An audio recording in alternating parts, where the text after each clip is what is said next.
ಬಾಗಲಕೋಟೆ ಉಪಚುನಾವಣೆ ಕದನದಲ್ಲಿ ಭರ್ಜರಿ ಪ್ರಚಾರ ನಡೀತಾ ಇದೆ. ಬಿಜೆಪಿ ಅಭ್ಯರ್ಥಿ ವೀರಣ್ಣ ಚರಂತಿಮಠ ಭರ್ಜರಿ ಮತಬೇಟೆಯನ್ನ ನಡೆಸಿದ್ದಾರೆ. ವಿದ್ಯಾಗಿರಿ ಬಡಾವಣೆಗಳಲ್ಲಿ ಪಾದಯಾತ್ರೆಯ ಮೂಲಕ ಮತಯಾಚನೆಯನ್ನ ನಡೆಸಿದ್ರು. ಇನ್ನು ಈ ಸಂದರ್ಭದಲ್ಲಿ ಚರಂತಿಮಠ ಪರವಾಗಿ ಜಯಘೋಷಗಳನ್ನು ಹಾಕಿದ್ದಾರೆ ಕಾರ್ಯಕರ್ತರು. ಬಾಗಲಕೋಟೆಯಲ್ಲಿ ಈ ಬಾರಿ ಅತಿ ಹೆಚ್ಚಿನ ಮತಗಳಿಂದ ಗೆಲ್ತೀನಿ ಅನ್ನುವಂಥ ವಿಶ್ವಾಸವನ್ನ ಸುವರ್ಣ ನ್ಯೂಸ್ಗೆ ಬಿಜೆಪಿ ಅಭ್ಯರ್ಥಿ ವೀರಣ್ಣ ಚರಂತಿಮಠ ವ್ಯಕ್ತಪಡಿಸಿದ್ದಾರೆ.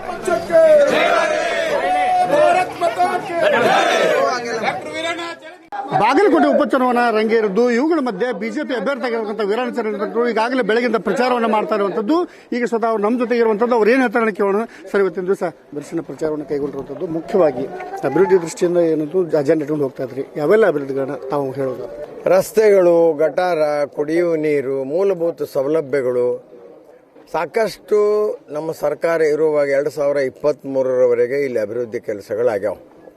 ಈ 3 ವರ್ಷದಲ್ಲಿ ಏನೂ ಆಗಿಲ್ಲ ಇಲ್ಲಿ ಅನ್ನೋ ಮನೋಭಾವನೆ ಮತದಾರರ ಮನಸ್ಸಿನಲ್ಲಿ ಬಂದಿದೆ. ಹಿಂದಿದ್ದ ಶಾಸಕರು ಆರೋಗ್ಯ ಸರಿ ಇರಲಿಲ್ಲ, ಎಲ್ಲಿ ಕೂಡ ಬಂದಿಲ್ಲ, ಭೇಟಿಯಾಗಿಲ್ಲ, ಯಾವ ಕೆಲಸನೂ ಆಗಿಲ್ಲ ಅನ್ನುವಂಥ ಅಸಮಾಧಾನ ಇದೆ. ಮತ್ತು ಇದು ಭಾರತೀಯ ಜನತಾ ಪಕ್ಷದ ಭದ್ರಕೋಟೆ. ಹೋದ ಸಾರಿ ಏನೇನೋ ಗೊಂದಲಗಳಿಂದ ಒಂದು 5,000 ಮತಗಳ ಅಂತರ ಆಗಿರಬಹುದು. ಆದರೆ ಈ ಸಾರಿ ಅತಿ ಹೆಚ್ಚು ಮತಗಳಿಂದ ಇಲ್ಲಿ ಭಾರತೀಯ ಜನತಾ ಪಾರ್ಟಿ ಗೆಲ್ತದ. ಸರ್, ಇವತ್ತು ತಾವು ಹಿಂದುತ್ವದ ಅಜೆಂಡಾ ಇಟ್ಕೊಂಡು ಹೋಗ್ತಾ ಇರುವಂತದ್ದು. ಕೆಲವೊಂದು ಕಡೆ ಕಾಂಗ್ರೆಸ್ ಅವರು ಮುಸ್ಲಿಂ ತುಷ್ಟೀಕರಣ ಮಾಡ್ಕೊಂಡು ಈ ಬಗ್ಗೆ ಹೇಳ್ತಾರೆ. ಕಾಂಗ್ರೆಸ್ ಇರೋದ ಮುಸ್ಲಿಂ ತುಷ್ಟೀಕರಣಕ್ಕೆ. ಅವ್ರಿಗೆ ಬೇರೆ ಏನು ಅಜೆಂಡಾ ಐತಿ?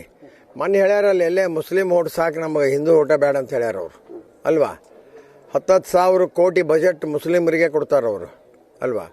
ಮುಂದಿನ ಜನ್ಮ ಏನಾದರೂ ಇದ್ರೆ ಮುಸಲ್ಮಾನರೊಳಗೆ ಹುಟ್ಟಿಸ್ರಿ ಅಂತಲೂ ಹೇಳ್ತಾರಲ್ಲ.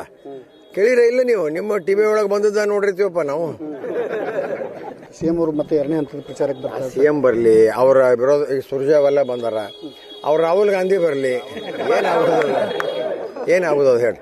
ಮತ ಹಾಕವರು ಮತದಾರರು 7ನೇ ತಾರೀಕಿಗೆ ಎಲ್ಲರನ್ನೂ ಜಾಗ ಖಾಲಿ ಮಾಡಿಸ್ತಾರೆ ಎಲೆಕ್ಷನ್ ಕಮಿಷನ್ ಅವರು. 8ನೇ ತಾರೀಕು ಯಾರು ಇರಂಗಿಲ್ಲ. ಇಲ್ಲಿ ಮತದಾರರು ಮಾತ್ರ ಮತ ಹಾಕವ್ರು ಇರ್ತಾರೆ. ಇವತ್ತು ನಿನ್ನೆ ಯತ್ನಾಳ್ ಬಂದಿರುವಂತ ಸರ್, ಕೆಲವೊಂದು ಕಡೆ ಸಮಾಜ ಮುಖಂಡರು ಕೂಡ ಸಭೆಯನ್ನು ಮಾಡುವಂತ ಅದು ಪ್ಲಸ್ ಪಾಯಿಂಟ್ ಆಗಿರುವಂತ ತಮಗೆ ಅದು ಒಂದು ಪ್ಲಸ್ ಪಾಯಿಂಟೇ. ಅದು ಎಕ್ಸ್ಪೆಕ್ಟೆಡ್ ಇತ್ತು ಮೊದಲಿಂದ. ಅವ್ರು ನಾವು ಬರ್ತೀನಿ ಅಂತಾನೆ ಹೇಳಿದ್ರು.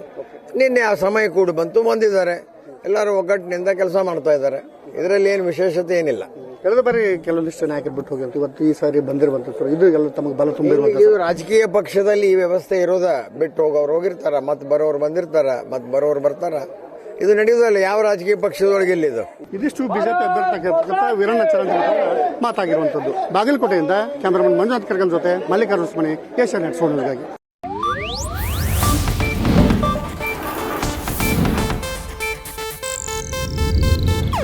ಇದು ಏಷ್ಯಾನೆಟ್ ನ್ಯೂಸ್ ನೆಟ್ವರ್ಕ್ ಪ್ರಸ್ತುತಿ.